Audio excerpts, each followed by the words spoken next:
Naisagawa ng maayos ang programang Dugong Magiting Donate Blood to Save Lives na naglalayong hikayatin ang publiko na mag-donate ng dugo bilang bahagi ng magandang advokasya ng Cagayan Police Provincial Office para sa kalusugan at pagtulong sa kapwa na naidaos sa SM City Tuguegarao kahapon, ika-6 ng Oktubre taong kasalukuyan.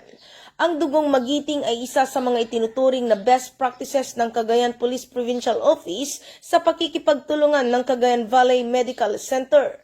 Layunin ng programang ito na itaguyod ang kultura ng voluntaryong pagbibigay ng dugo ng mga kapulisan bilang simbolo ng kabayanihan at malasakit sa kapwa. Sa pamamagitan ng matibay na ugnayan ng Cagayan Police Provincial Office at Cagayan Valley Medical Center, patuloy na naisasagawa ang mga blood donation drives na nagbibigay pag-asa sa mga pasyenteng nangangailangan.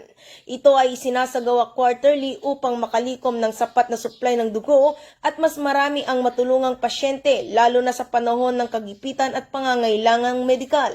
Nasa 102 katao ang blood donors kung saan ito ay ang mga tauhan ng kapulisan at civilian volunteers mula sa provincial headquarters, Tuguegarao Component City Police Station at Municipal Police Stations kabilang na ang 2 Provincial Mobile Force Company ng Cagayan PPO kasama ng iba pang volunteers na mga stakeholders. Sa kanilang aktibong partisipasyon, matagumpay na nakaipon ng 128 bags ng dugo o katumbas ng 45,900 cc na malaking tulong para sa mga pasyenteng nangangailangan ng agarang pagsalin ng dugo.